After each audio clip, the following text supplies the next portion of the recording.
The first thing I remembered was the taste of my own vomit. Not the dramatic movie stall kind where you wake up gasping and beautiful. This was the real kind. Stomach acid burning the back of my throat. My own hair stuck to my cheek with sweat. And a headache that felt like someone had driven a nail through my left temple and out the other side. I opened my eyes.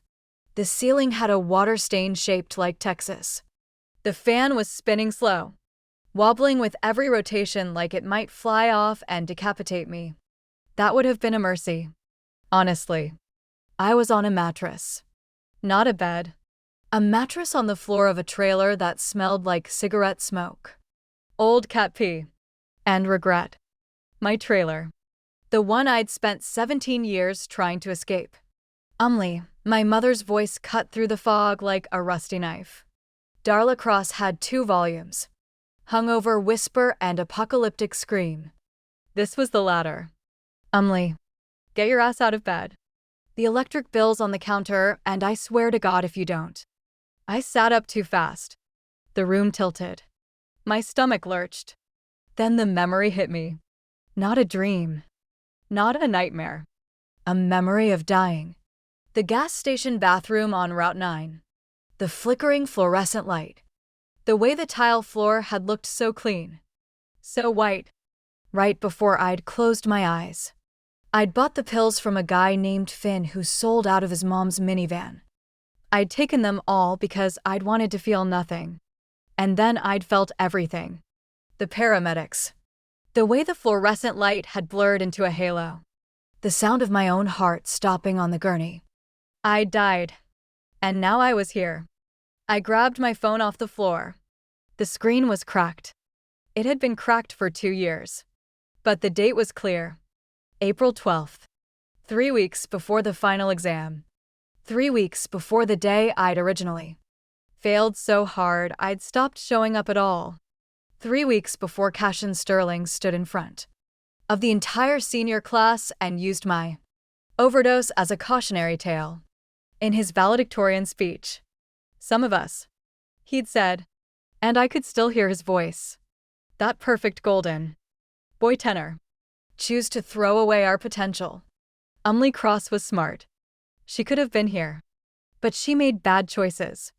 Let her be a lesson to you. And everyone had nodded. Everyone had agreed. Because Cassian Sterling had spent 4 years making sure no one remembered who I was before he needed a villain for his speech. But I remembered now. I remembered everything. The way he'd laughed when I'd shit myself on stage during the debate finals. The laxative brownie he'd fed me. The way he'd called it a prank and the teachers had called it boys being boys. The way he'd paid Sophie Mercer to spread the rumor that I was a pill popper in sophomore year. Before I'd ever touched a single pill. The way he'd told Derek Chin to break into my locker and plant the bottle of Xanax that got me expelled from the National Honor Society. The way he'd smiled at me in the hallway the next day and said, "You look tired. Maybe you should get some sleep." I'd wanted to kill him then. Now I had a better idea. I heard you. Mom. I stood up. My legs were shaky, but they held. I walked to the tiny kitchen where Darla was chained. Smoking by the window. Her bathrobe hanging open over a stained shirt. She didn't look at me. She never looked at me. "The bill's on the counter," she said. "Figure it out." "I will." She glanced at me then. Just for a second. Something flickered in her eyes. Surprise? Maybe? I never said I will. I usually said whatever or not my problem or just walked out. "What's with you?" she asked. "Nothing. You look different." "I am different." She snorted and turned back to the window. "Sure you are. Kid. Sure you are." I walked to the cabinet above the stove. The one with the dented door that didn't close all the way. Inside, behind the expired cans of soup and the box of saltines that had gone soft, there was a cast iron pan. It was black with age. The handle was wrapped in electrical tape where the wood had cracked. The inside was seasoned to a mirror shine from decades of use. My grandmother's pan. Bellamy Cross. Bell. She died when I was 12. Cancer. But before she gone, she'd tried to teach me things. Things I'd been too young and too angry to understand. The pan is just a tool. Umly. Girl. She'd said, her voice like gravel and honey. The recipe is the real magic. And the recipe is just intention. You put in what you want to get out. But you have to mean it. Really mean it. I'd thought she was crazy. Then I'd watched her feed a pancake to my Uncle Roy. A mean, angry man who'd kicked his dog for barking. And watched him spend the next 6 hours weeping and apologizing to every person he'd ever hurt. He didn't remember why afterward. But he was never mean again. I pulled the pan out. It was heavier than I remembered. Underneath it, pressed against the back of the cabinet, was a folded piece of paper. Yellowed. Burned on one corner where a candle had dripped wax. Belle's recipe. I unfolded it. The handwriting was tiny. Cramped. Like she'd been trying to fit the whole universe onto a single page. For memory. Rosemary. Sage. Mint. For forgetting. Nightshade. Rue. Belladonna. For swapping. Bloodroot. Wolfsbane. The cook's own blood. 1 bite. Short. Term sieve. 2 bites. Personality leak. 3 bites. Complete unraveling. The curse binds to intention. The cook must feed the first pancake to a willing eater, or it will turn back on her. The antidote is only available to the cook. And it costs everything. The last line was burned. I couldn't read it. But I didn't need the antidote. I needed the curse. I turned to Darla. Mom, where's Belle's griddle? The big one. Darla shrugged. Garage. Why? I'm making pancakes. She laughed. It was an ugly sound. You. Cook. You burned water last time you tried. I learned some things while I was dead.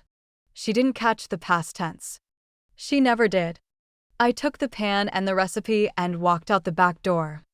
The trailer park was quiet. Most of the neighbors were at work or still asleep. The only person outside was Mrs. Gable, 3 trailers down, feeding her army of stray cats from a dented can of tuna. Mrs. Gable was 73. She lived alone. She talked to her cats like they were people. She also, I remembered, had a habit of forgetting things. Her keys, her glasses, her dead husband's name. She was perfect. Hey, Mrs. Gable. She looked up. Her eyes were milky with cataracts. But she smiled when she saw me. Umly. Honey, you look thin. Have you been eating? Actually, I was about to make breakfast. You want some? Her smile widened. Oh, I couldn't impose. It's not imposing. I'm testing a new recipe. Belle's recipe. Something shifted in her face at the name. Bellamy Cross had been known in this trailer park. Not as a witch. As a healer. As someone who could fix things that doctors couldn't. Belle's recipe. Mrs. Gable repeated. The pancakes. You remember them. I remember your grandmother. She said slowly. I remember she had a gift. I remember she told me once that food was just memory you could eat. I nodded. That's exactly what it is. 20 minutes later, I was back in my kitchen. The cast iron pan was on the stove, heating up. The recipe was propped against the salt shaker. I'd gathered the ingredients from the garden behind Belle's old cabin. A place my mother never went. A place that was still technically mine even though I hadn't stepped foot in it since the funeral. Rosemary. Sage. Mint. And nightshade. Rue. A single belladonna berry I'd crushed into paste. I mixed the dry ingredients first. Flour. Sugar. Baking powder. Salt. Then the wet. Milk. Eggs. Melted butter. And a drop of my own blood from a pinprick on my thumb. The blood sizzled when it hit the bowl. I stirred. The batter turned gray. Then gold. Then normal again. I poured a small pancake onto the hot pan. It cooked unevenly, bubbles forming in clusters, edges burning while the center stayed raw. But when I flipped it, the other side was perfect, golden brown, almost glowing. I put it on a paper plate and walked back to Mrs. Gables. She was sitting on her porch steps, surrounded by cats. The morning sun made her silver hair look like wire. "Here," I said, handing her the plate. "Tell me what you think." She took a bite, chewed, swallowed. "Tastes like." She paused, frowning. "Tastes like something I should remember." "Take another bite." She did. Her eyes went wide, then blank, then wide again. She said slowly. "Where am I?" "Your porch, Mrs. Gable." "My name," she whispered. "What's my name?" "Gertrude. Gertrude Gable." She stared at her hands, at the cats, at the pancake in her lap. "I don't." She shook her head. "I don't know who that is." I watched, waited. The recipe said 6 hours. I needed to know if it was true. For the next 6 hours, I sat with her. I answered the same questions over and over. Where am I? Who are you? Why are there so many cats? Is this heaven? And then, exactly 6 hours later, she blinked, looked at me, said, "Honey, you look thin. Have you been eating?" The memory had reset. She didn't remember the gap. She didn't remember the fear. She just remembered me. I walked back to my trailer with the empty plate. I had 3 weeks. 3 weeks to bake enough pancakes for the entire senior class. 3 weeks to make sure Cassian Sterling watched his perfect world collapse around him. 3 weeks to make sure that when the exam ended, he was the only one who remembered anything at all. I pulled out my phone and opened the group chat for Northwood High's senior class. I typed a message. "Hey everyone. I know I've been quiet, but I'm planning a study potluck the morning of the exam. Free coffee. Free breakfast. Good vibes. Who's in?" The responses started coming in within seconds. Mara Chen. "I'm there if there's gluten. Free options." Sophie Mercer. "OMG Umley. You're alive. I'm so in." Derek Zhao. "Free food. Say less." Cassian Sterling. "I'll stop by. Can't hurt to have a full stomach before the test." I stared at his name on the screen. Cassian Sterling. "I'll stop by." He had no idea. None of them did. I went back inside. Darla was passed out on the couch, an empty bottle of whiskey on the floor beside her. I stepped over it and went to my room. Under my mattress, hidden in a slit I'd cut in the foam, was a journal. I had started it the year before, when the rumors first started. Every name, every lie, every time someone had laughed at me in the hallway or whispered behind my back or pretended I didn't exist. I opened it to the first page. Cassian Sterling. Debate finals. Laxative brownie. Public humiliation. 300 witnesses. No one said anything. I turned the page. Sophie Mercer. Paid to spread pill. Popping rumor. Cost me NHS. Cost me my reputation. Cost me my friends. Another page. Derek Zhao. Broke into my locker. Planted evidence. Watched me get handcuffed in front of the whole school. Smiled. Another. Mara Chen. Sabotaged my chem project. Put salt in my sugar. Watched my experiment explode. Told Hargrove I did it on purpose. Another. Kevin Park. Recorded me crying in the bathroom. Sent it to the school Snapchat story. Caption. Crackhead has a meltdown. Another. Priya Shah. Saw Cassian spike my drink at the homecoming party. Didn't say anything. Didn't want to get involved. The journal had 47 names. 47 people who had watched me drown and done nothing but throw rocks. I closed the journal and slid it back under the mattress. Then I pulled out Belle's recipe again and read the part I'd skimmed before. The curse binds to intention. The cook must feed the first pancake to a willing eater, or it will turn back on her. Mrs. Gable had been willing. The curse was bound. Now I just had to feed it to 46 more people. And I knew exactly how. 3 days later, I walked into Northwood High like I owned the place. The hallways smelled the same as always. Floor wax, anxiety, and the faint undercurrent of weed from the bathroom by the gym. The lockers were the same scuffed blue.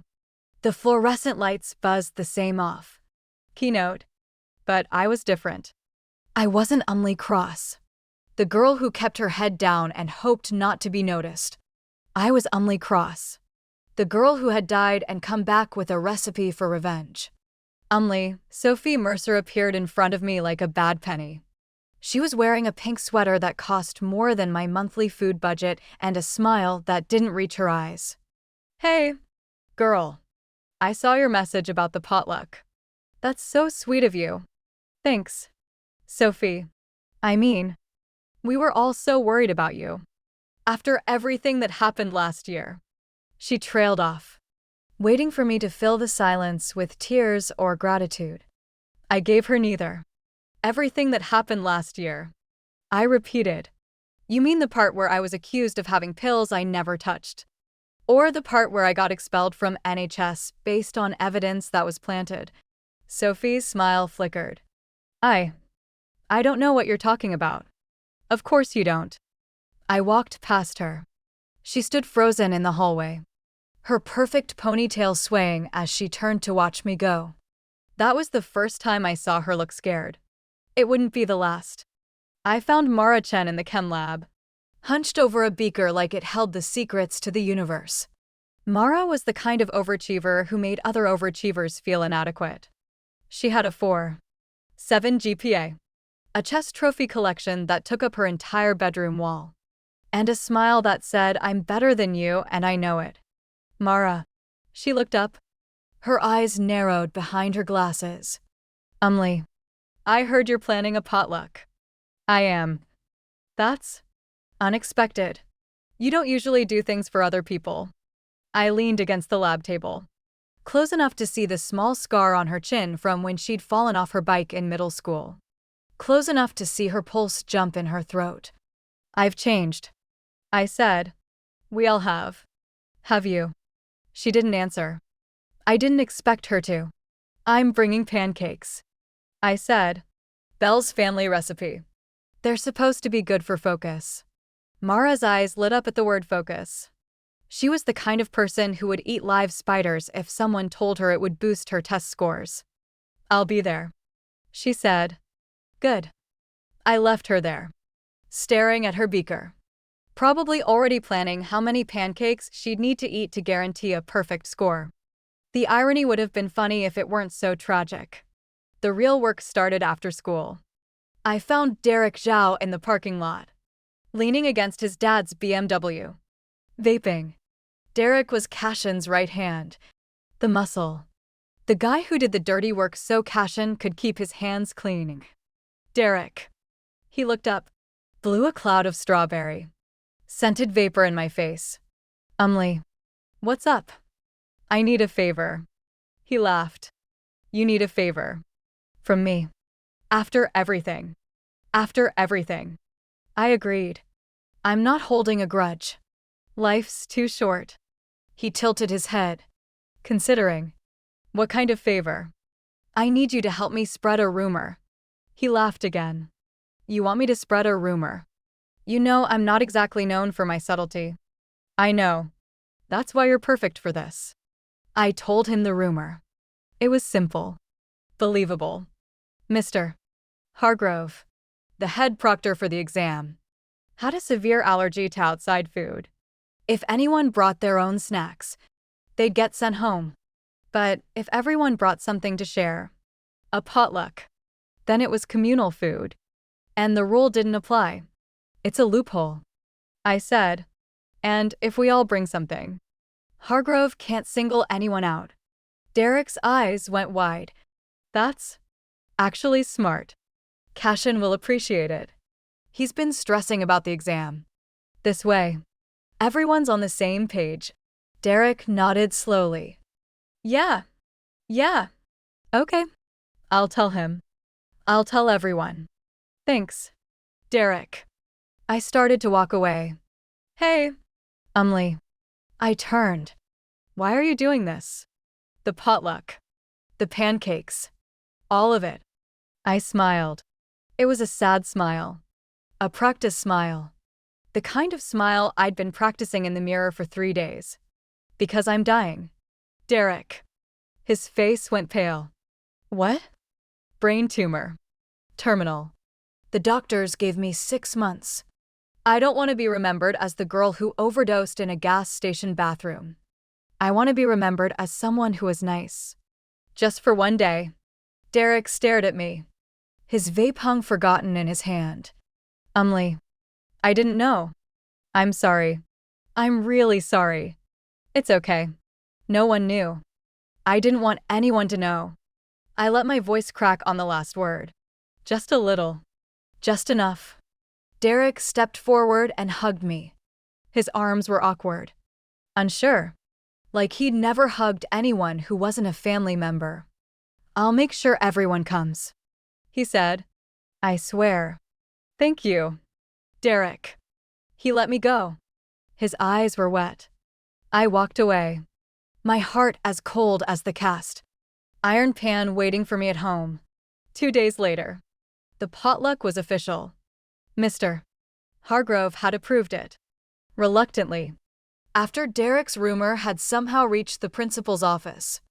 The official story was that the exam would be held in the gymnasium to allow for socially distanced seating and optional nutritional breaks. The unofficial story was that half the senior class would be eating my pancakes. I spent the next 2 weeks testing the recipe. Bell's notes were specific but incomplete. The herbs had to be fresh. The blood had to be drawn while thinking of the target. The cooking temperature had to be exactly medium. Low. Or the curse would burn off. I practiced on myself first. Small doses. Half a pancake. Just enough to forget what I'd had for breakfast. It worked. I practiced on Darla next. She was drunk enough that she didn't notice the extra herbs.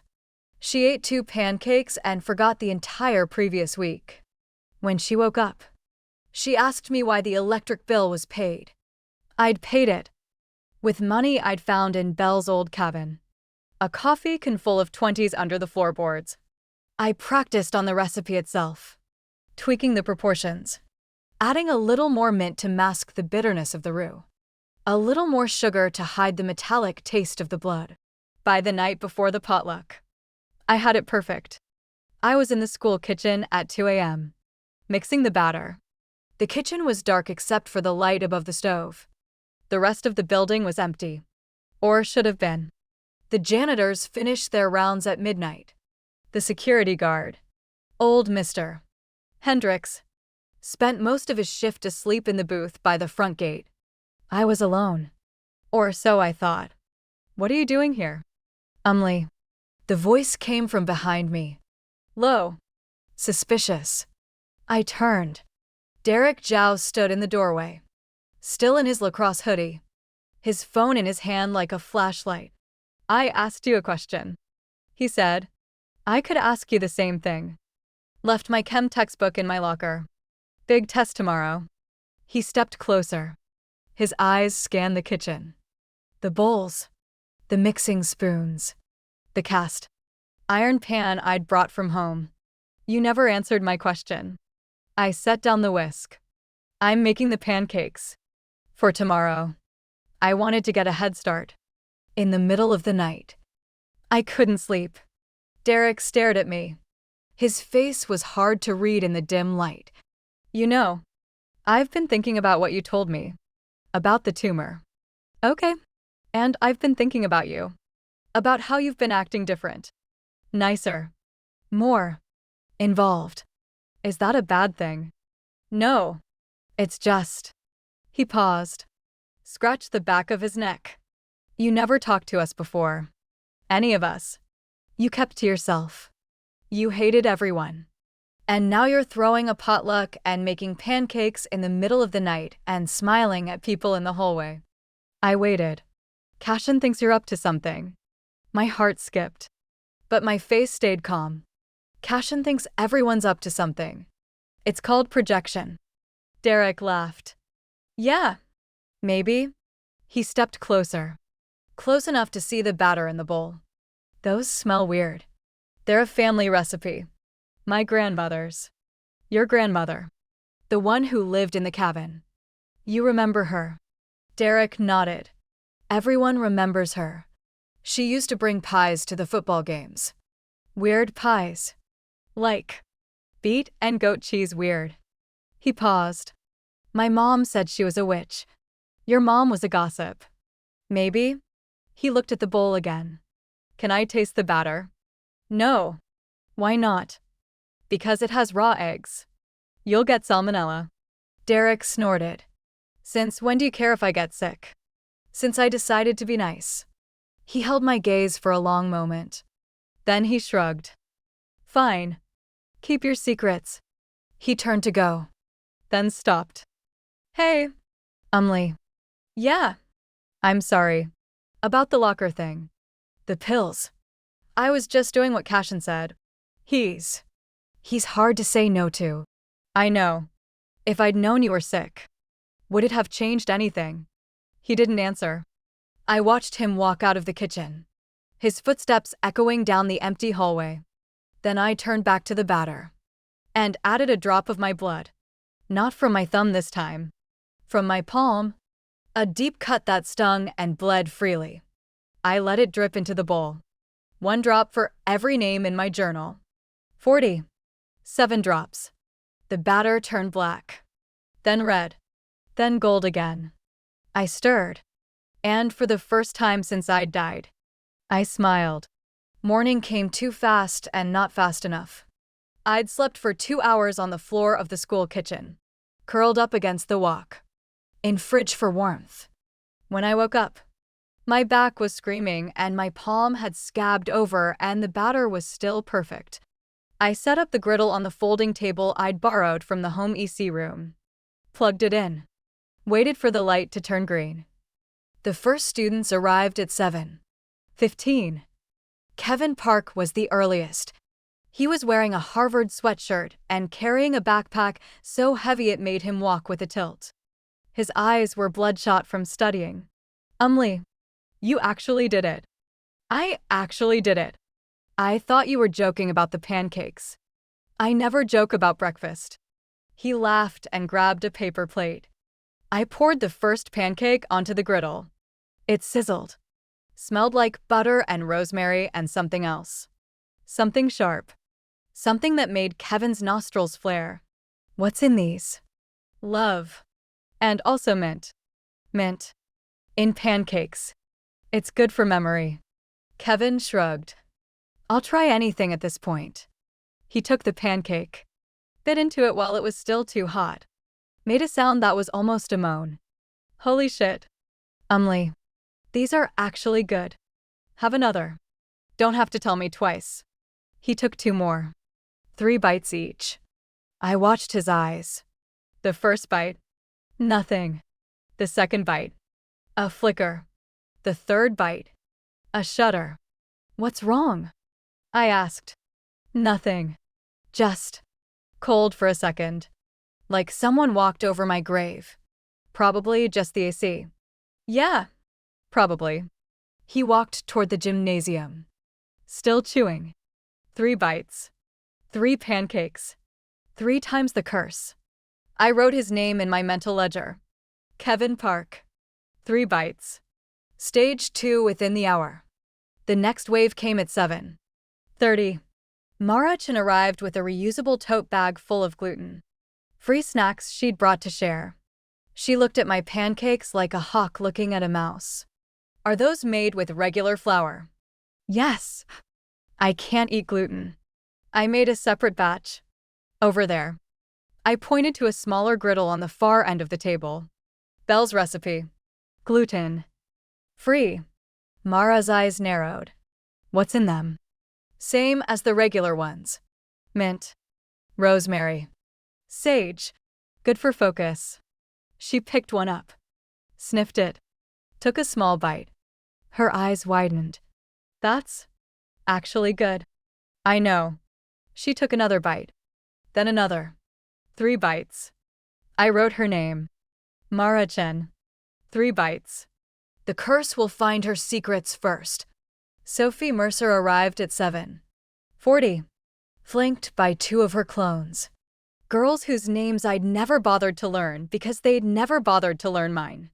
They were wearing matching Lululemon leggings and identical expressions of performative enthusiasm. Oh my god. This is so cute, it's pancakes. Sophie. It's more than pancakes. It's community. It's togetherness. It's pancakes. She laughed. It was a bright, empty sound. You're so funny. She took a pancake, bit into it, made a show of savoring it. Rosemary. How sophisticated. Take another. I shouldn't. I'm watching my carbs. 1 more won't kill you. She hesitated, then took another. 2 bites. Not enough for the full curse, but enough to forget. I wrote her name in a different column. Sophie Mercer. 2 bites. Short. Term Civ only. She'll forget the exam. She won't forget herself. That was fine with me. Sophie's worst punishment was living in her own head.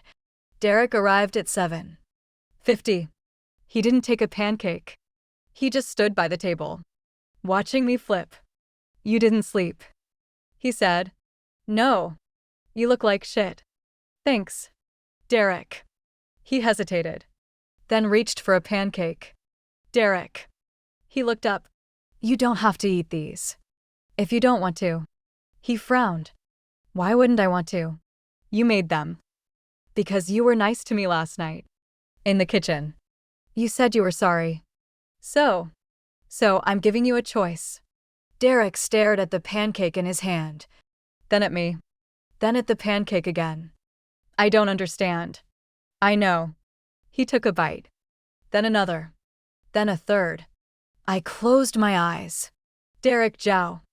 3 bites. He knew what he was doing. He still chose to do it. The rest of the class filtered in over the next 20 minutes.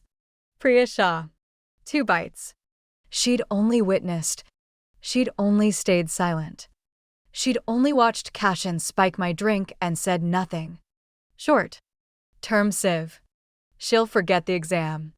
She won't forget her guilt. The twins.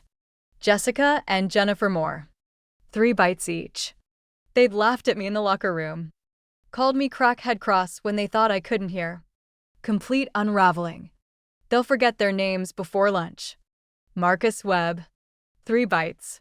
He'd recorded me crying in the parking lot and posted it to TikTok with the caption Northwood's finest. He'll forget how to speak English. He'll remember only the sound of his own laughter. By 8:15, I'd served 37 students. 10 students had taken 2 bites. 27 had taken 3. 1, Cashin Sterling, had taken none. He was standing by the gymnasium doors, watching. His pancake sat on a napkin in his hand, untouched. I walked over to him. You're not eating. I'm not hungry. Everyone's hungry before an exam. It's stress. Cashin smiled. It was the same smile he'd given me after the debate finals. The same smile he'd given me when they'd handcuffed me in front of the whole school. I know what you're doing. My heart stopped, but my face didn't move. What am I doing? I don't know yet, but I know you're doing something. He lifted the pancake, sniffed it. This smells like my grandmother's cabin. In a weird way. She used to make pancakes with herbs from her garden. Maybe your grandmother knew my grandmother. Maybe. He tucked the pancake into his jacket pocket. I'll save it for later. Cashin. The exam's starting. I should go. He walked into the gymnasium. I stood there, holding the empty spatula, watching him go. He hadn't eaten. He hadn't taken a single bite. The curse required intention. The cook's intention.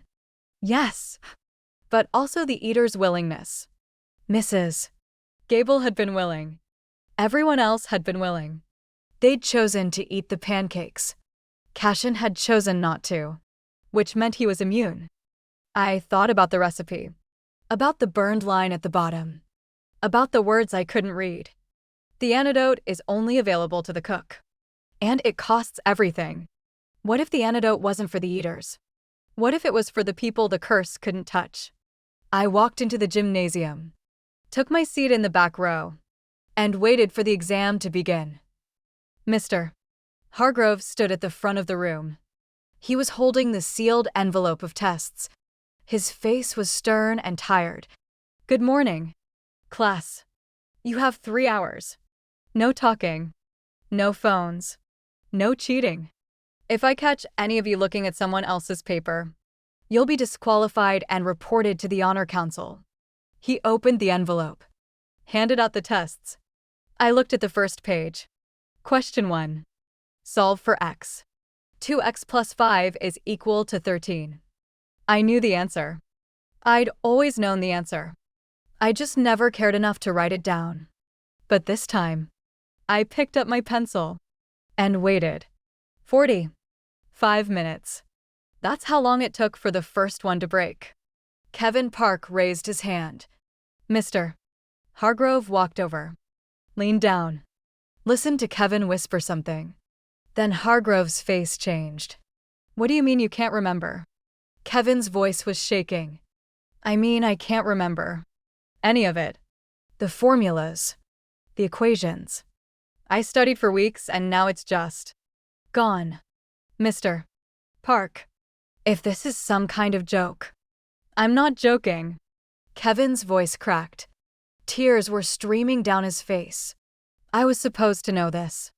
I did know this. But now it's like someone erased my brain. The room went quiet. Everyone was staring. Mr. Park, please lower your voice. What's a quadratic formula? Kevin shouted. Someone tell me. What is it? No one answered. Kevin stood up so fast his desk tipped over. The sound echoed through the gymnasium like a gunshot. I can't do this. I can't. I can't. He ran. The doors slammed behind him. Mr. Hargrove stood frozen, his mouth open. Then he cleared his throat. Everyone continue with your exams. Mr. Park will be dealt with later. The students looked at each other. Then they looked back down at their papers. And they kept writing. Except for Priya. Priya Shah was sitting 3 rows ahead of me. I watched her shoulders start to shake. Watched her hand cramp around her pencil. Watched her start writing the same sentence over and over. I am a failure. I am a failure. I am a failure. The handwriting started neat. Then it got sloppy. Then it degraded into scribbles. Then it became scratches. Deep grooves in the paper. Like she was trying to carve the words into the desk. Priya. Mr. Hargrove walked toward her. Priya, are you all right? She ripped her exam in half. Then she ripped it again. And again. And again. Until she was holding a pile of confetti. I'm not a failure, she whispered. I'm not. I'm not. I'm not. Priya, I think you should go to the nurse's office. I said I'm not. She threw the confetti in the air. It rained down on the desks like snow.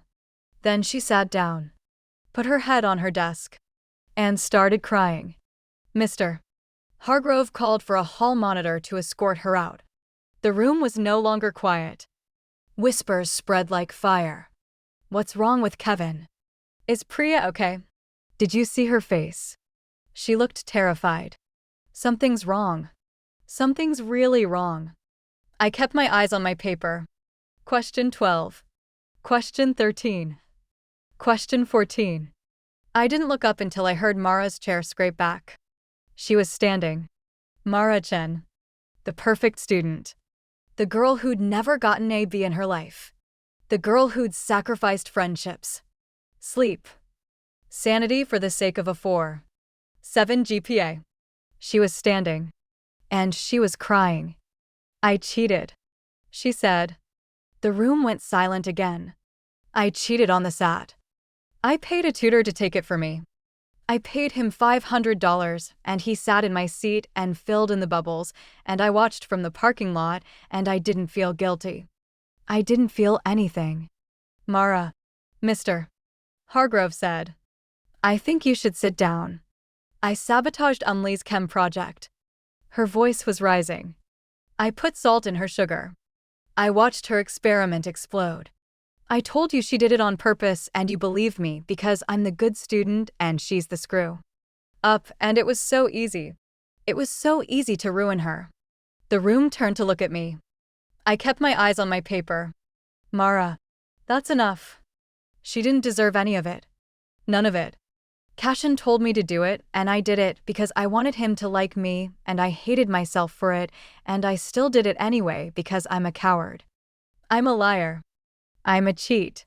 Mara's knees buckled. She collapsed onto the floor. Her eyes rolled back in her head, and she started convulsing. Someone call 911. Mr. Hargrove shouted.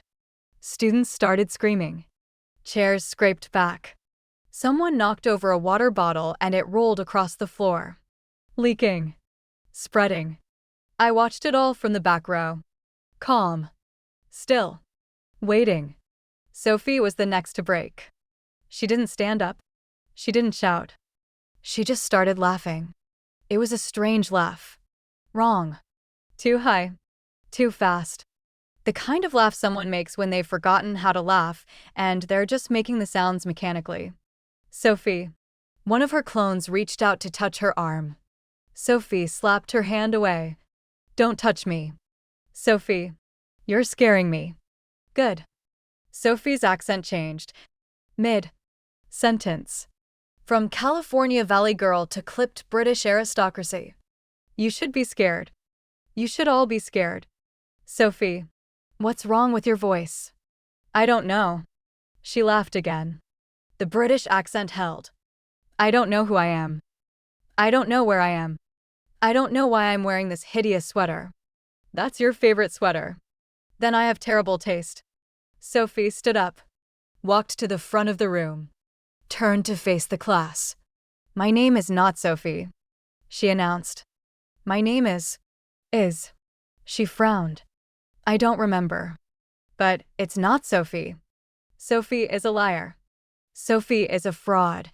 Sophie paid a man to rewrite her transcripts so she could get into USC. The room gasped. I'm not Sophie. She continued. I'm someone better. Someone who tells the truth. The truth is that Sophie Mercer is a sociopath and she's been pretending to be human for 18 years and she's very, very tired.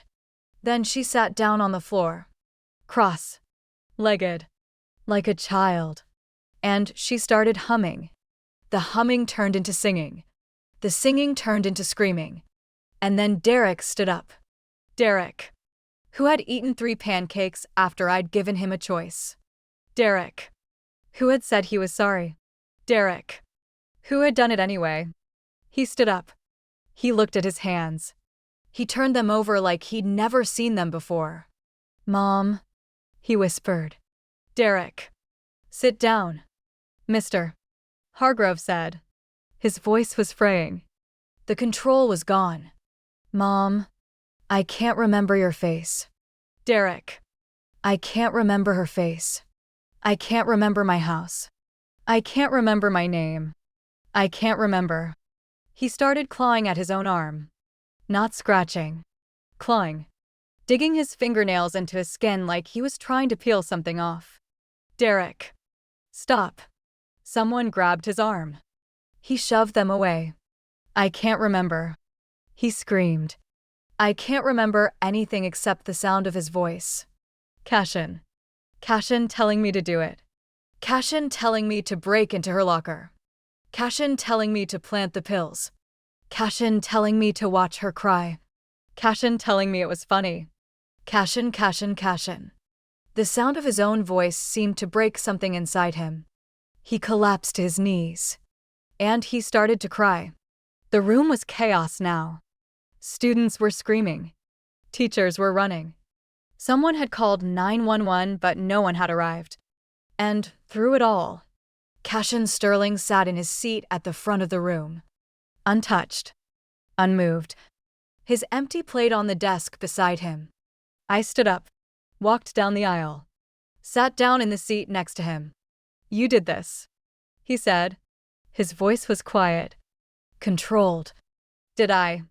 The pancakes, the herbs, the whatever this is.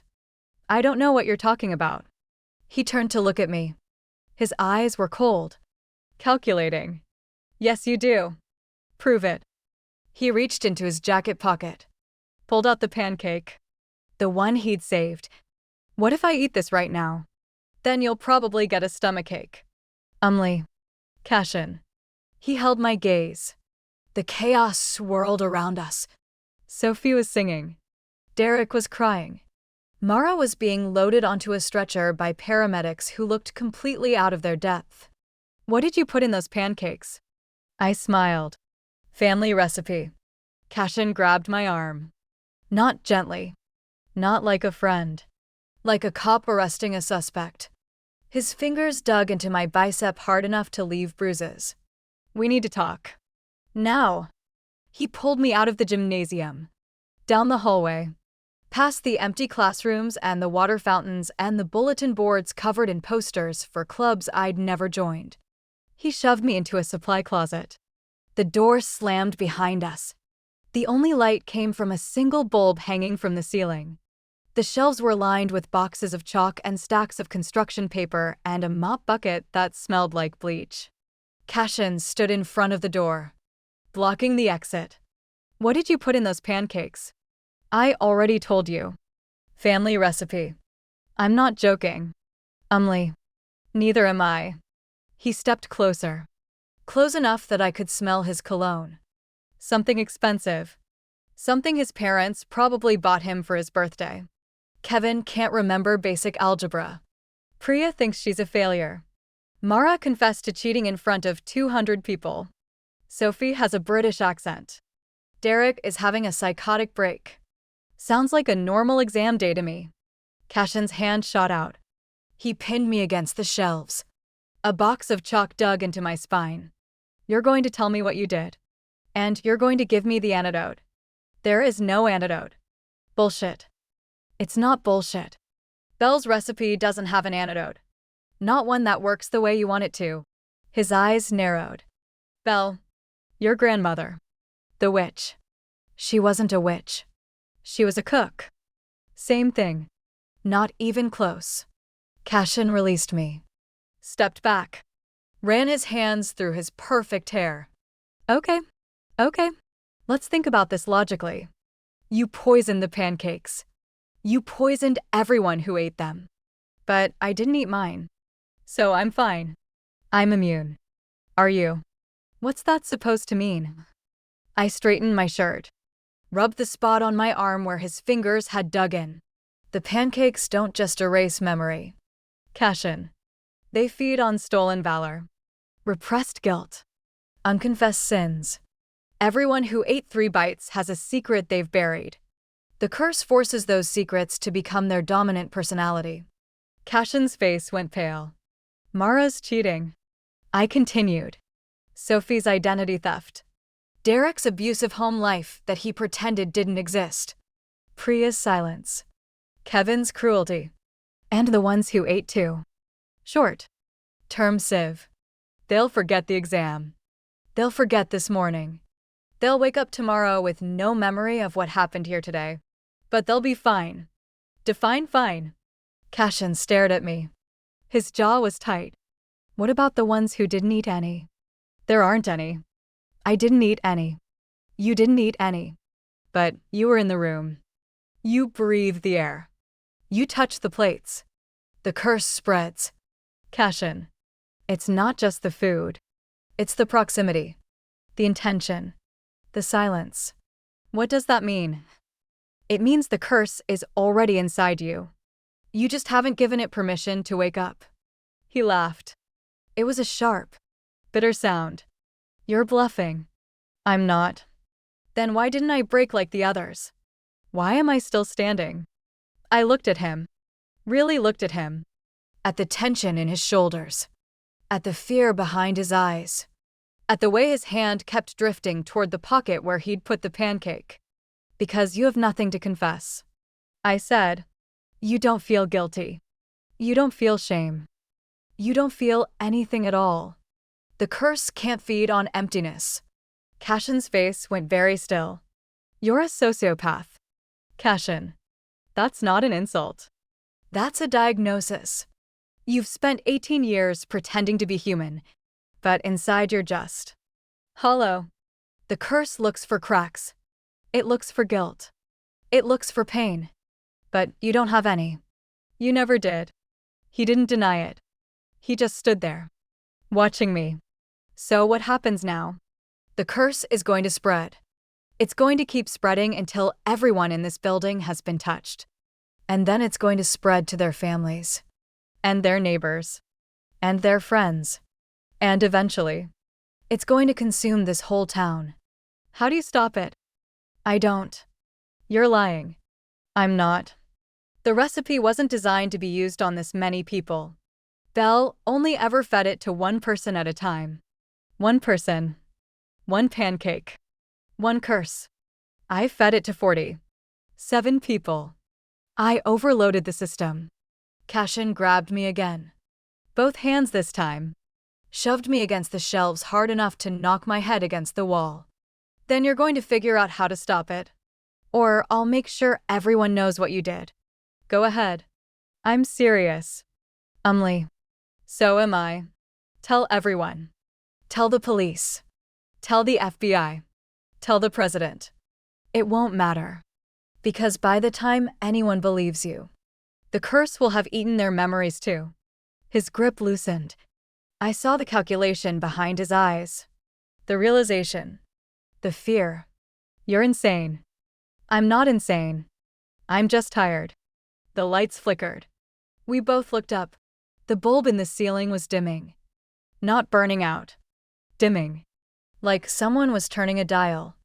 Then the intercom crackled. All students report to the gymnasium for emergency evaluation. The voice was wrong. Too slow. Too deep. Like the principal's voice had been run through a voice changer and slowed down to half speed. That's not Mr. Vance, Cashin said. I know. What is it? The curse. It's spreading through the PA system. The intercom crackled again. Report to the gymnasium. Now. Cashin looked at me. His face was pale. What have you done? I smiled. I finally passed the test. Cashin. I just didn't realize the test was for both of us. The gymnasium looked like the inside of a nightmare. The lights had been dimmed to half power. The walls were sweating. Not with condensation, but with something thicker. Something that smelled like rosemary and rue. The students who were still conscious had formed clusters, huddling together like survivors of a shipwreck. The ones who weren't conscious were lying on the floor. Their eyes were open but empty. Their mouths moved silently, forming words no one could hear. Mr. Hargrove was pacing by the bleachers. His tie was undone. His shirt was untucked. He was muttering to himself. I didn't see it.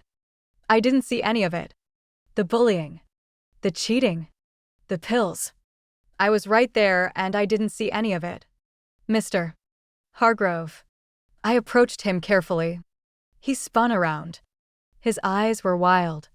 Umley Cross. You were in my class.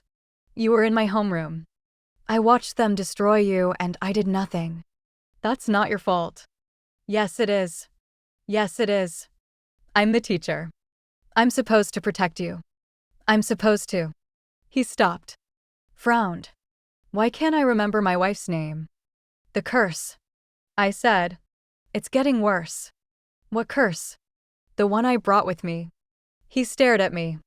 And then his expression changed. Not to anger. Not to fear. To understanding. Bellamy, he whispered. Your grandmother. She tried to warn me. Years ago. She said you would need someone. She said you would be special. Mr. Hargrove. She said you would either save this town or burn it to the ground. He walked away. Still muttering. Still forgetting. I watched him go. Then I looked around the gymnasium. The curse was spreading faster than I'd anticipated. The non-eaters were starting to show symptoms. The janitor was trying to mop the ceiling. The school nurse had forgotten how to take a pulse. The principal was standing in the corner, announcing the answer to question 7 over and over again. The answer is C. Always C. The answer is C. Always C. I walked to the center of the room. Students turned to look at me. Their eyes were empty, but their mouths moved in unison. Why us? Why not him? The words weren't spoken. They were thought, broadcast directly into my brain by the curse. Why us? Why not him? I looked at Cashin, who was standing by the doors, watching. Why not him? Because he was empty. Because he had nothing to confess. Because the curse couldn't touch what wasn't there. But I could. I walked toward him. The students parted to let me through. Cashin. The curse wants you.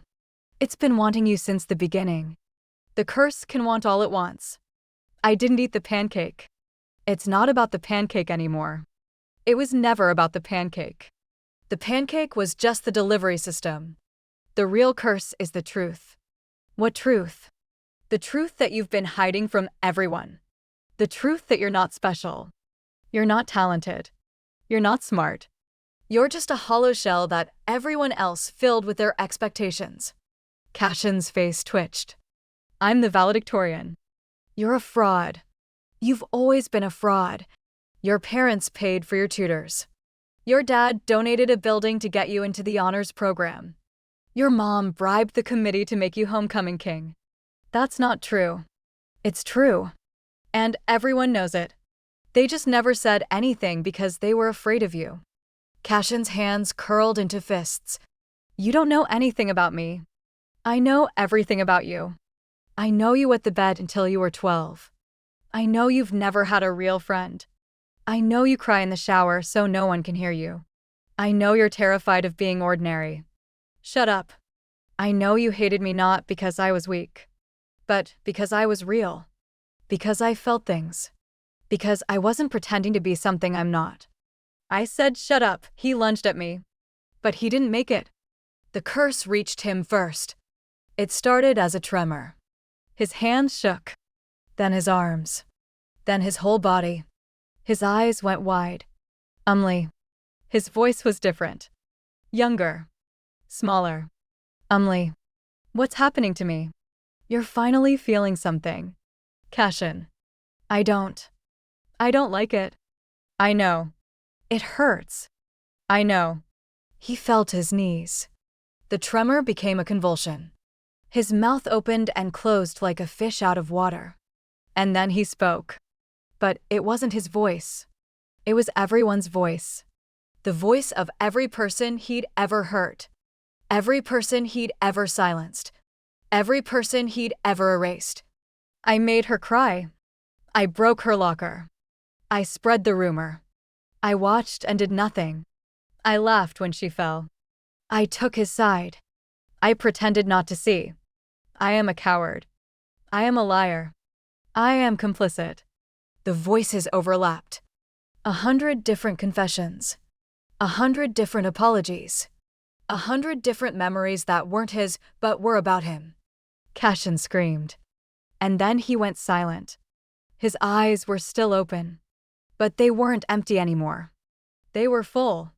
Full of everything he'd tried so hard not to feel. I knelt down beside him. The curse doesn't punish the sinner. Cashin. It punishes the silence of the witnesses. You're not the villain. You're just the catalyst. They're the crime. He looked at me. Tears were streaming down his face. I don't want to feel this. Too late. Please. Make it stop. I can't. You said there was an antidote. I said there was an antidote for the cook. Not for you. Then what's going to happen to me? I reached out, touched his forehead. You're going to remember everything. Every cruel word. Every quiet acceptance. Every time someone laughed at me and you didn't stop them. You're going to remember all of it. Forever. His face crumpled. And for the first time in his life, Cassian Sterling cried like a real person. The curse had a mind of its own. I realized that now. Belle's recipe wasn't just a set of instructions. It was a living thing. A hungry thing. And it wasn't done feeding. The gymnasium walls started to crack. Not physically. Perceptually. The plaster split open and from the cracks came light. Golden. Pulsing. Alive. The students who had fallen unconscious began to rise. Their eyes were still empty. But their mouths moved in unison. Confess. Confess. Confess. Cassian stood up. His tears had stopped. His face was blank. But his eyes were burning. I was born on September 15th at 3:47 a.m., he said. His voice was flat. Automatic. Like he was reading from a script. My mother didn't want me. She tried to abort me twice. My father paid her to keep me because he needed an heir. The room listened. I never learned to love. I never learned to feel. I learned to mimic. To perform. To pretend. By the time I was 5, I could make anyone believe anything. Cassian. I started. He held up a hand.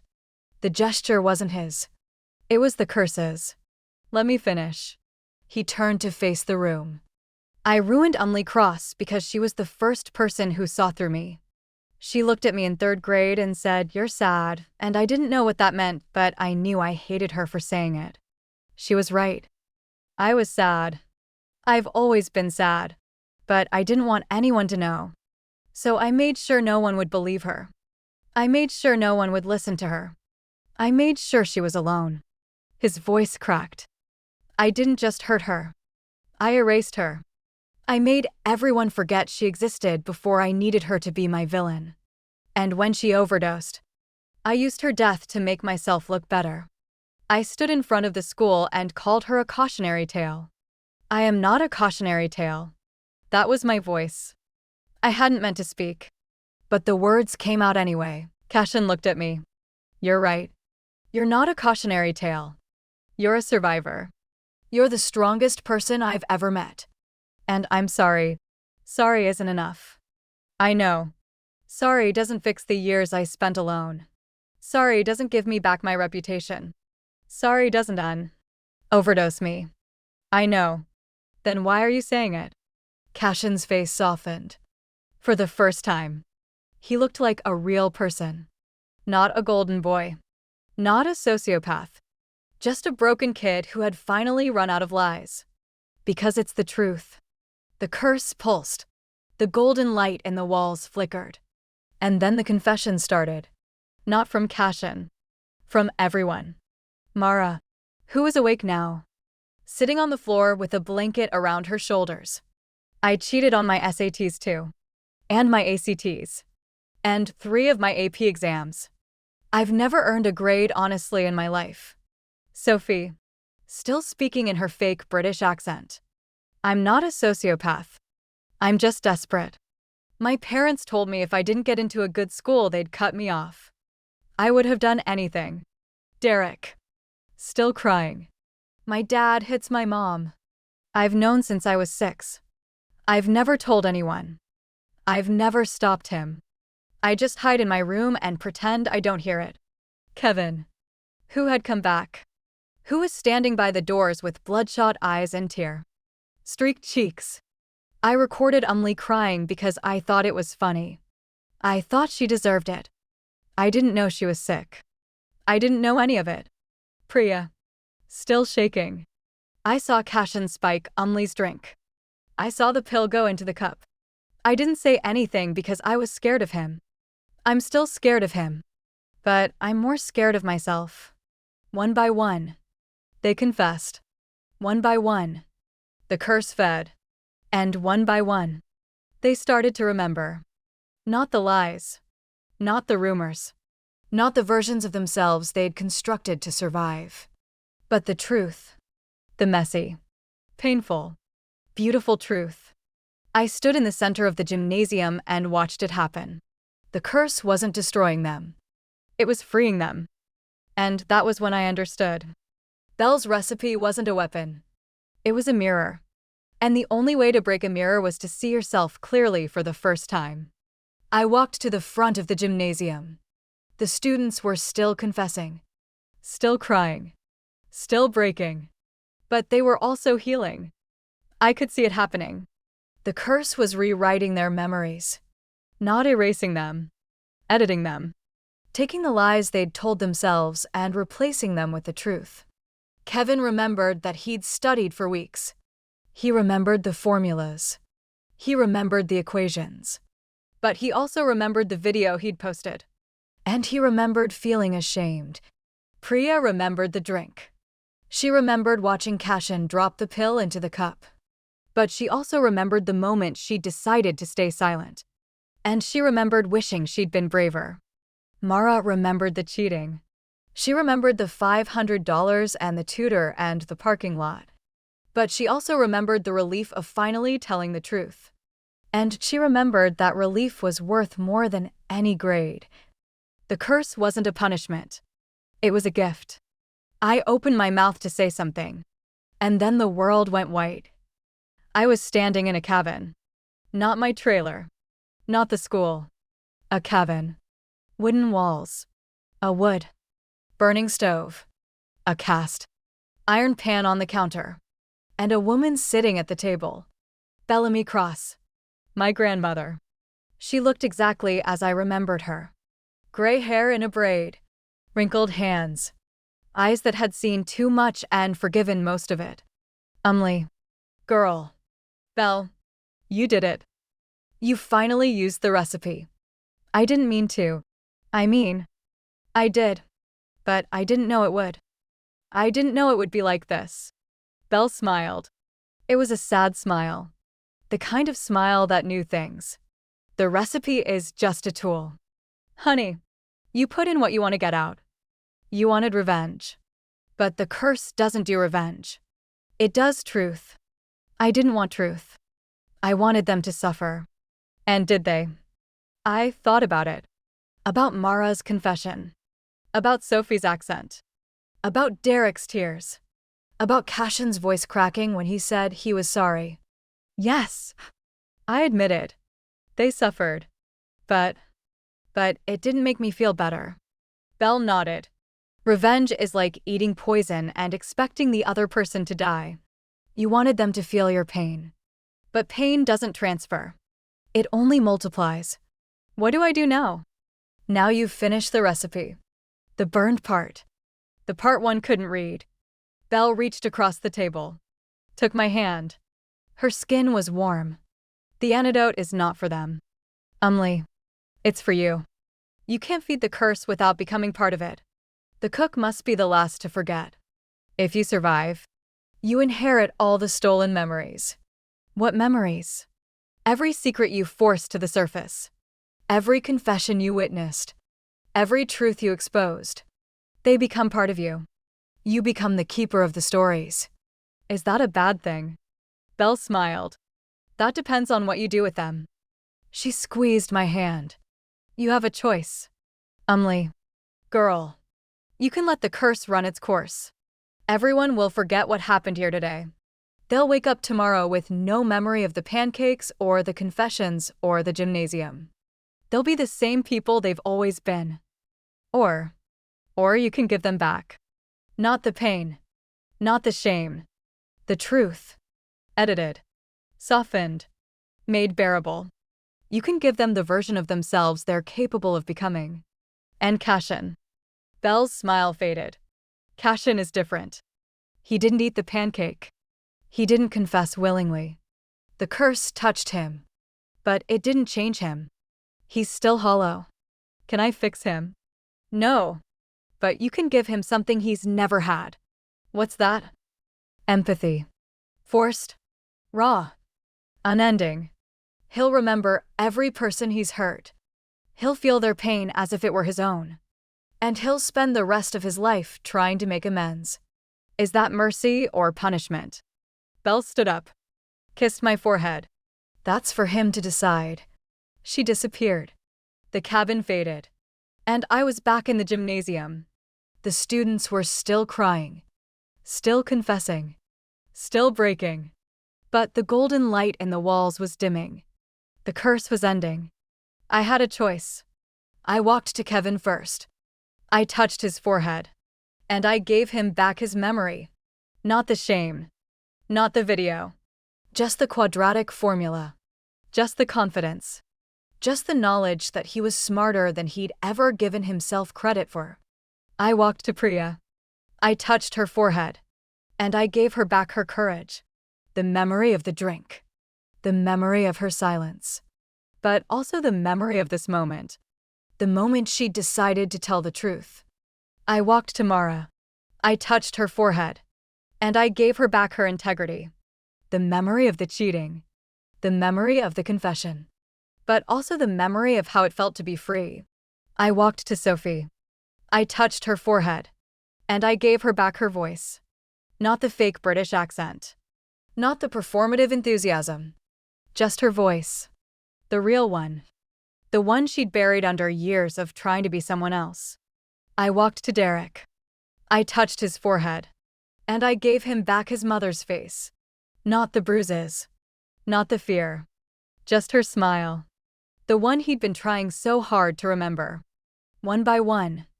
I touched them. One by one. I gave them back. And then I walked to Cashin. He was sitting on the floor, his back against the bleachers. His eyes were open. But he wasn't looking at anything. Cashin. He didn't respond. Cashin. Look at me. He turned his head. His eyes focused on my face. I'm going to give you something. It's going to hurt. It's going to hurt for a long time. But it's the only thing that can save you. What is it? Empathy. He didn't argue. He didn't fight. He just nodded. I touched his forehead. And I gave him everything. Every laugh he'd ignored. Every tear he'd caused. Every person he'd hurt. Every moment of silence that had enabled him.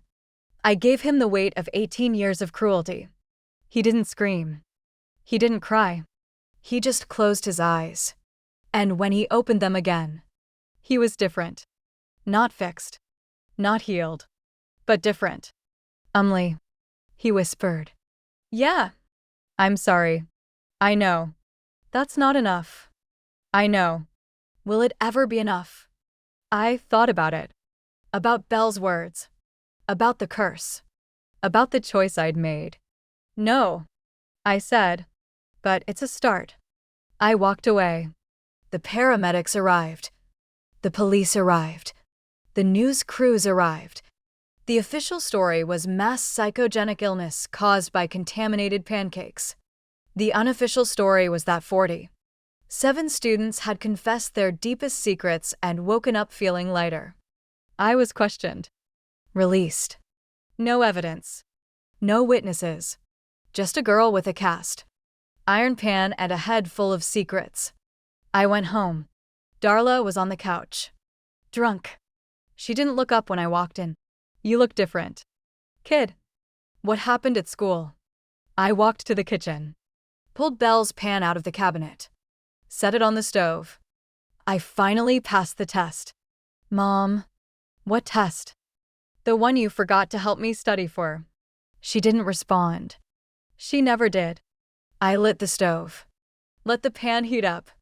And I started writing a new recipe. The justice griddle. Not for revenge. For truth. And this time, I'd start with Darla. The first thing I did when I woke up was check my phone. 7 text messages. 12 missed calls. 3 voicemails from numbers I didn't recognize. The local news had already run the story. Mass psychogenic event at Northwood High sends dozens to hospital. Official site contaminated food as possible cause. Investigation ongoing. No mention of pancakes. No mention of me. I scrolled through the comments. Most of them were the usual garbage. Conspiracy theories about mold in the ventilation system. Jokes about kids these days being too soft. A few people asking why no one had died if it was really that serious. No one mentioned Belle. No one mentioned curses. No one mentioned the 47 confessions that had poured out of my classmates like blood from a wound. I put the phone down. My head was full. Not with thoughts. With memories. Other people's memories. The ones I'd inherited when I chose to give them back their truths. I could feel them sitting in the back of my mind like old photographs in a shoebox. Kevin's shame. Priya's fear. Mara's desperation. Sophie's loneliness. Derek's helplessness. And Cashin's emptiness. That one was the heaviest. I got out of bed. Walked to the kitchen. Darla was still passed out on the couch. The whiskey bottle was on the floor. Empty. She wouldn't wake up for hours. I opened the cabinet above the stove. The cast iron pan was still there. Clean. Waiting. Underneath it. Belle's recipe. I unfolded the paper. The burned corner was still burned. But now, in the light of the morning, I could see something I'd missed before. Writing. Faint. Almost invisible. Underneath the burned section. I held the paper up to the window. Let the sunlight hit it at an angle. The antidote is not a thing. It is a choice. The cook can either keep the memories or return them. But once returned, they cannot be taken back. Choose wisely. I already had. I folded the recipe and put it back in the cabinet. Then my phone buzzed. Unknown number. I answered. Umley Cross. The voice was female. Professional. Slightly familiar. This is she. This is Detective Marlene Ortiz from the Millbrook Police Department. I'm calling to follow up on the incident at Northwood High yesterday. We have a few additional questions. Can you come down to the station this afternoon? My heart rate didn't change. My voice didn't shake. Of course. What time? 3 o'clock. And Umley. Yes. Don't bring anyone with you. This is a private interview. She hung up. I stared at the phone. A private interview. Not a group interview. Not a formal interrogation. A private interview. That meant one of two things. Either they had nothing and they were fishing, or they had something and they were setting a trap. I needed information. I grabbed my jacket and walked out the door. The trailer park was quiet. Most of the neighbors were at work or still asleep. Mrs. Gable was on her porch, feeding her cats. She looked up when I walked past. Morning. Umley. Morning. Mrs. Gable. How are you feeling? You look tired. I'm fine. Just didn't sleep well. She nodded. I had the strangest dream last night. About pancakes. Your grandmother's pancakes.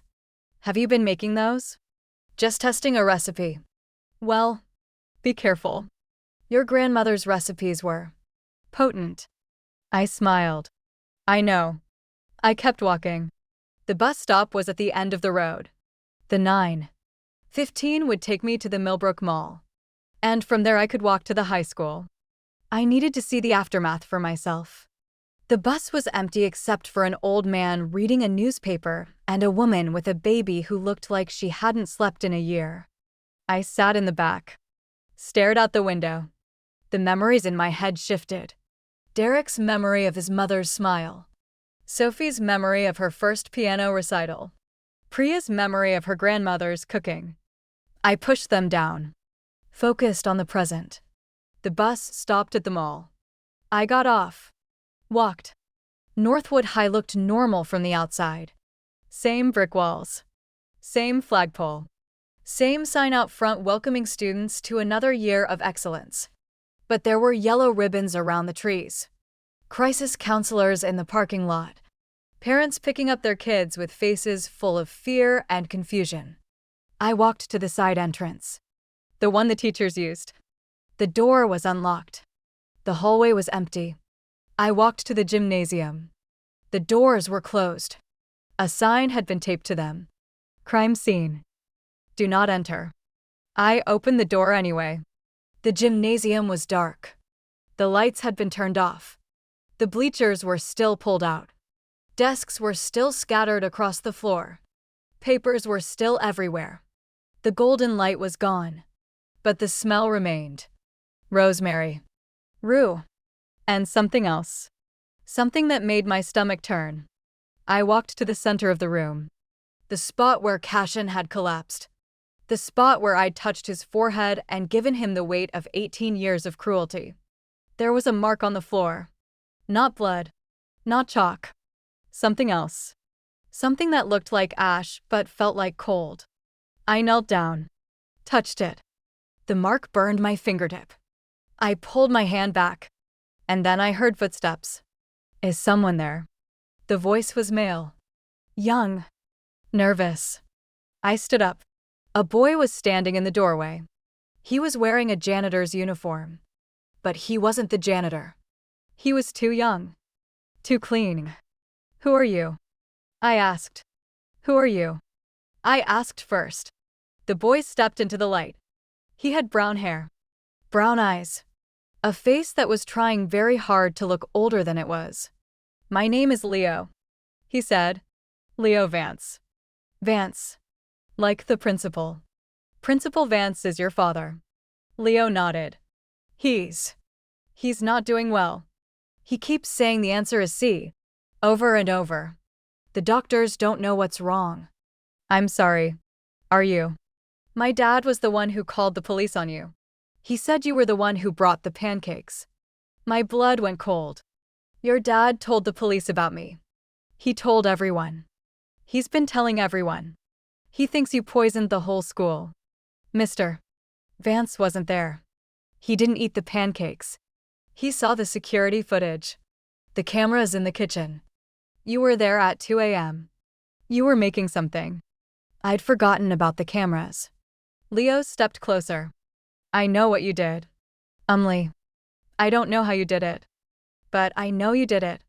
Leo, my dad is going to tell the police everything.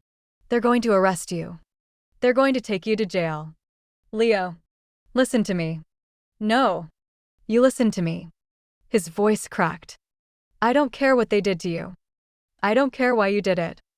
But my dad is sick. He can't stop saying the same thing over and over. He can't remember my name. He can't remember my mom's face. And it's your fault. It's not my fault. Then whose fault is it? I didn't have an answer. The curse hadn't touched Mr. Vance. He hadn't eaten the pancakes. He hadn't been in the room. But the curse had spread. Through the PA system. Through the walls. Through the air. And now the principal of Northwood High was trapped in a loop. Saying the same words over and over. Unable to remember his own son's name. What do you want me to do? I asked. I want you to fix him. I don't know how. Then figure it out. Leo turned and walked out of the gymnasium. His footsteps echoed down the empty hallway. I stood there, alone, surrounded by the remnants of my curse. And I realized something. The curse wasn't over. It had just begun. Lights and a bored expression. She pointed to a hallway on the left. Second door on the right. I walked. The second door on the right was already open. Behind it sat a woman who looked like she'd been a detective for longer than I'd been alive. Gray hair pulled back in a bun. A face full of lines that told stories she'd never share. Eyes that had seen everything and judged most of it. Have a seat. I sat. Detective Ortiz closed the door. Let me be straight with you. I've been doing this job for 22 years. I've seen gang shootings, domestic violence, drug busts, and a man who tried to microwave his neighbor's cat. But I've never seen anything like what happened at your school yesterday. I don't know what happened. Don't lie to me. I hate liars. I'm not lying. I don't know what happened. I made pancakes. People ate them. Then people started acting strange. That's all I know. Detective Ortiz leaned back in her chair. Studied me. You were in the school kitchen at 2 a.m. the night before the exam. The security cameras show you mixing something in a bowl. You stayed there until 7 a.m. That's 5 hours of mixing.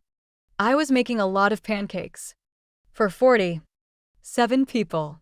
47 people plus extras. I didn't want anyone to go hungry. Detective Ortiz smiled. It wasn't a friendly smile. You're good. I'll give you that. Most kids your age would have cracked by now. But you're not most kids. Are you? I don't know what that means. It means you've been through something. Something that changed you. Something that made you harder than you should be at 17. I didn't respond. The toxicology reports came back this morning. We tested the leftover pancakes. They were clean. No drugs. No poison. No contaminants. Just flour, eggs, milk, butter, and a bunch of herbs that don't belong in a normal breakfast. What herbs? Rosemary, sage, mint, and a few we couldn't identify. Our lab techs said they've never seen anything like them. They're my grandmother's recipe. She was an herbalist. Was she now? She died 5 years ago. Cancer. Detective Ortiz wrote something in her notebook. The students who got sick. They're all recovering. But they're not the same. They're different. Different how? They're calmer. Quieter. Like something's been lifted off their shoulders. A few of them have been talking to the crisis counselors. They've been confessing things. Old things. Things they've been hiding for years. That sounds like a good thing. Does it? Because to me, it sounds like someone forced them to confront their demons. And that someone was you. I didn't force anyone to do anything. They chose to eat the pancakes. Did they know what was in them? They knew it was my grandmother's recipe. That's all they needed to know. Detective Ortiz set down her pen. Here's the thing. I don't believe in magic. I don't believe in curses. I don't believe that a batch of pancakes can make 47 people confess their deepest secrets. But I do believe in cause and effect. I believe that you did something. I believe that you knew what would happen. And I believe that you don't feel bad about it. Do you want me to feel bad? I want you to tell me the truth. The truth is that I made pancakes. The truth is that people ate them. The truth is that I don't know why they acted the way they did. That's all I have. Detective Ortiz stared at me for a long moment. Then she stood up. You're free to go. For now. But don't leave town. I might have more questions. I stood up. Walked to the door. I turned. Whatever you're carrying. Whatever's in your head. It's not going to get lighter until you put it down. I didn't respond. I walked out of the station and into the afternoon sun. My phone buzzed. Unknown number. I answered. It's Leo. My dad's gone. Gone where? He walked out of the hospital. No one knows where he went. He's been saying the same thing over and over. The answer is C. The answer is always C. But now he's saying something else. What is he saying? He's saying your grandmother's name. Bellamy. He's saying it over and over. Bellamy. Bellamy. Bellamy. My blood went cold. Leo. Where did he go? I don't know. But he left this. There was a pause. A crackle. Then Leo's voice came back. Quieter this time. He left a note. It says, the cabin. Do you know what that means? I knew. Belle's cabin. The one in the woods. The one where I'd found the recipe. Leo. Stay where you are. Don't go anywhere. I'll find your dad. What's going on? I hung up. The cabin. Mr. Vance was going to Belle's cabin. And I had a feeling I knew exactly what he was looking for. The woods behind Belle's old property had always felt wrong to me. Even when I was a kid. Even when Belle was alive and the cabin was warm and the air smelled like rosemary. The woods felt wrong. Like something was watching. Like something was waiting. I hadn't been back since the funeral. Now I was running through the trees. Branches whipping at my face. Roots grabbing at my feet. The sun was setting. The light was turning orange. The shadows were getting long. I could see the cabin up ahead. The porch was sagging. The windows were dark. The door was open. I slowed down, caught my breath, listened. Nothing. No sound. No movement. Just the wind in the trees and the creak of the old wooden walls. I walked up the steps. The door swung open the rest of the way. Inside, the cabin was exactly as I remembered it. The wood. Burning stove. The table in the center of the room. The cast iron pans hanging on the wall. And Mr. Vance. He was standing in the corner, facing the wall. His hands were pressed flat against the wood. Mr. Vance. He didn't turn around. Mr. Vance. Leo is worried about you. He wants you to come back to the hospital. The answer is C. Mr. Vance said. His voice was flat, monotone. The answer is always C. Mr. Vance. Bellamy said I would understand. She said one day I would see the truth. She said the answer was inside me. Not on the test. Inside me. I stepped closer. What truth? Mr. Vance turned around. His eyes were wrong. Not empty like the curse victims. Not hollow like Cashin. Just wrong. Like someone had taken his pupils and painted them black. I knew your grandmother, he said, before you were born. Before you were even a thought. She came to me. She said I would be the one to protect you. To watch over you. To keep you safe. I don't need protection. You did. You do. You always will. He stepped away from the wall. Walked toward me. The curse isn't finished. It's just beginning. You think you can control it. You think you can choose who it touches and who it doesn't. I'm the cook. The curse binds to me. The curse binds to the truth. And the truth is bigger than you. Bigger than me. Bigger than anyone. Mr. Vance reached into his pocket. Pulled out a piece of paper. It was yellowed. Burned on one corner. Just like Belle's recipe. But different. The handwriting on this one wasn't Belle's. Where did you get that? I asked. Your grandmother gave it to me. The day she died. She said I would know when to use it. What does it say? Mr. Vance unfolded the paper. Held it up to the fading light. When the cook becomes the vessel. The curse becomes the voice. The only way to silence it is to speak the final truth. The truth that started everything. Umlee Cross was not the first. She was the last. What does that mean? I asked. What does the last mean? Mr.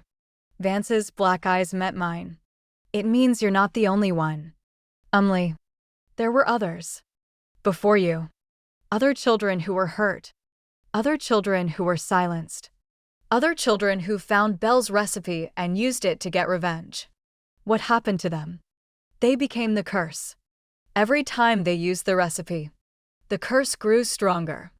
Every time they fed it, it fed on them. Until there was nothing left but the hunger. And me. You're the last because you're the only one who survived. The only one who chose to give the memories back instead of keeping them. The only one who understood that the curse wasn't a weapon. It was a lesson. Mr. Vance's hands started to shake. She wanted me to tell you. Before the end. Before the curse takes me too. Takes you. What do you mean takes you? I was there. Umlee. The day Cashin spiked your drink. I saw him drop the pill into your cup. I didn't say anything. I didn't stop him. I watched. You were the principal. You could have. I could have done a lot of things. I didn't. And now the curse is inside me. Eating me from the inside out. The same way it ate them. The curse only affects people who ate the pancakes or witnessed the confessions. The curse affects everyone who knew the truth and said nothing. That's what you don't understand. Umlee. The curse isn't about the pancakes. The pancakes were just the beginning. The curse is about the silence. The decades of silence. The generations of silence. Mr. Vance felt his knees.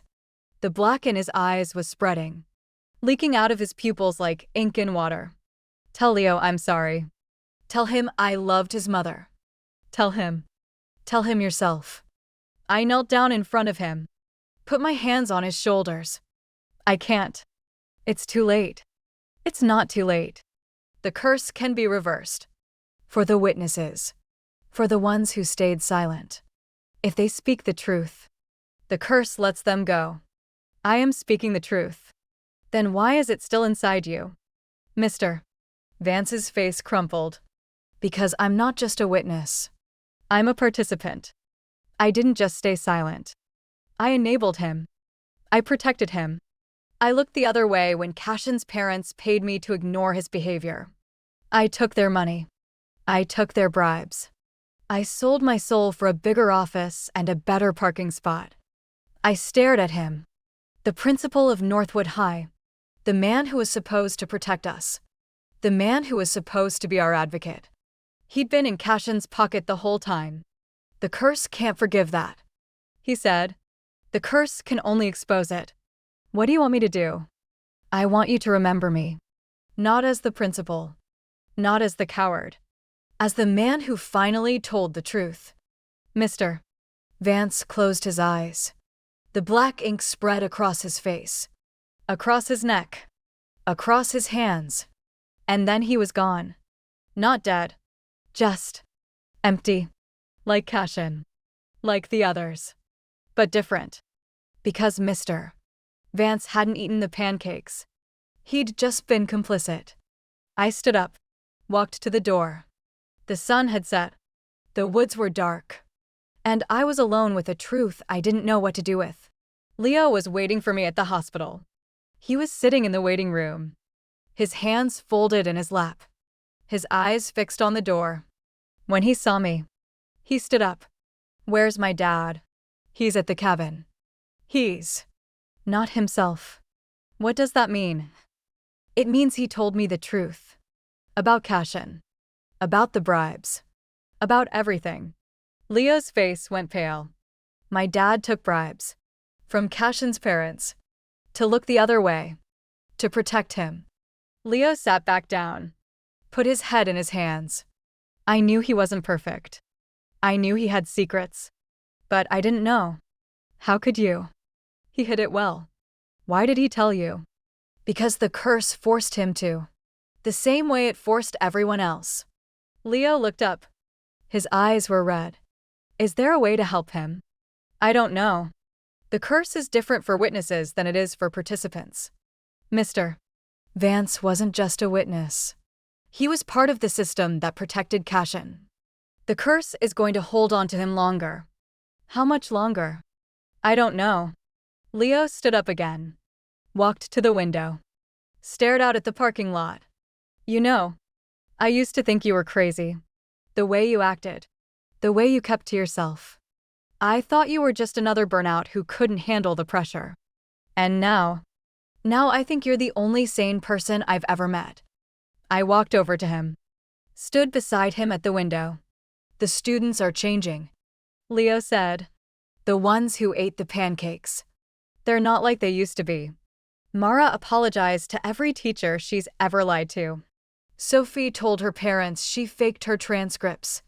Derek called the police on his own father. They're telling the truth. They're destroying themselves. They're saving themselves. There's a difference. Leo turned to look at me. What happens now? To the school. To the town. To everyone who is there. I don't know. You keep saying that. Because it's true. The curse isn't something I control. It's something I started. And now it's spreading. Can you stop it? I don't know. Leo's phone buzzed. He looked at the screen. His face went pale again. What is it? It's the news. There's been another incident. At Millbrook Middle School. A group of students started confessing. Same thing. Same symptoms. Same curse. My heart stopped. Middle school. Kids I didn't know. Kids who had nothing to do with Cashin. Kids who hadn't eaten the pancakes. How? I whispered. How is it spreading? The news says it started with a teacher. Mrs. Albright. She was at the high school yesterday. She was one of the proctors for the exam. Mrs. Albright. Middle. Aged. Blonde. Forgettable. She'd been in the gymnasium. She'd witnessed the confessions. And now she was spreading the curse to her students. It's accelerating, I said. The curse is moving faster than I thought. What do? We find Mrs. Albright. We find out what she confessed. And we figure out how to stop it before it spreads any further. Leo grabbed his jacket. I'm coming with you. Leo. She's my teacher. I know her. I know where she lives. I nodded. We walked out of the hospital together. The night air was cold. The stars were out. The world looked peaceful. But underneath the surface, the curse was spreading. And I was the only one who could stop it. Mrs. Albright lived in a yellow house on Maple Street. The kind of house that looked nice from the outside, but probably had something dark hiding inside. A picket fence. A garden full of roses. A porch swing that creaked in the wind. Leo and I stood on the sidewalk, looking up at the windows. The lights were on. The curtains were open. And we could hear her. Mrs. Albright was talking. Not shouting. Not crying. Just talking. In a steady, measured voice. I gave him the answers. Every test. Every quiz. Every exam. I gave him the answers because his parents paid me $10,000 a year. For 4 years. $40,000 to ruin the curve for every other student in my class. Leo's face went white. Who's she talking about? Cashin. I said. It's always Cashin. Mrs. Albright's voice continued. I told myself it was fine. He was smart. He would have passed anyway. I was just making sure. But that's not true. He wasn't smart. He was average. He was ordinary. And I made him extraordinary because his parents had money and I had bills. We have to go in there. Leo said. Not yet. Let her finish. I knew about the pills. I knew about the locker. I knew about the debate finals. I knew everything. And I didn't say anything because I was afraid of losing my job. I was afraid of losing my house. I was afraid of losing my reputation. I can't listen to this. Leo said. Then wait outside.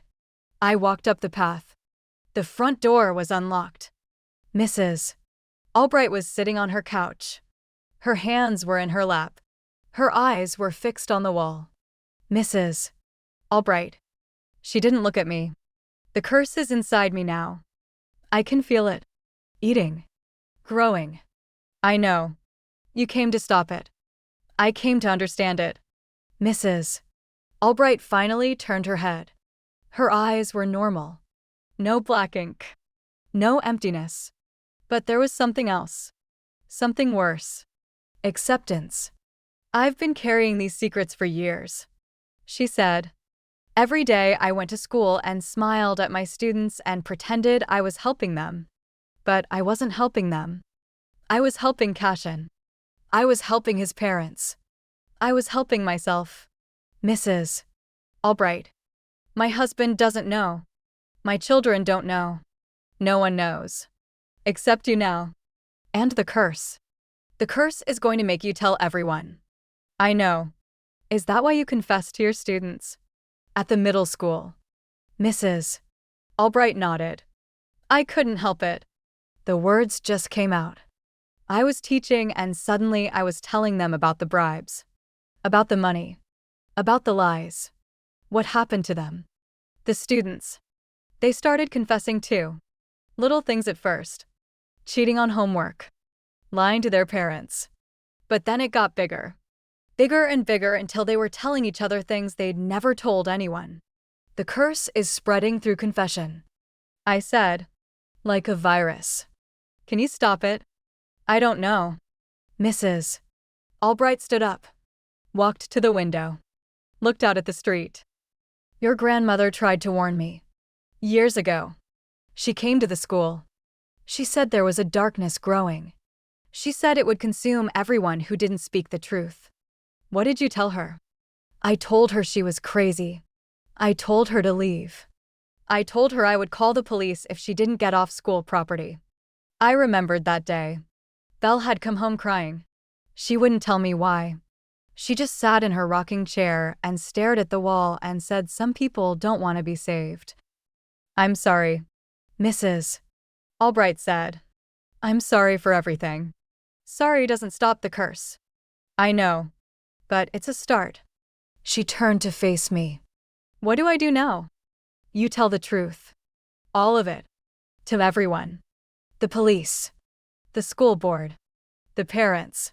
You tell them what you did and you accept the consequences. And then the curse will let me go. I don't know. But it's the only chance you have. Mrs. Albright nodded. She walked to the phone. Picked it up. Started dialing. I walked out of the house. Leo was waiting on the sidewalk. What happened? She's going to turn herself in.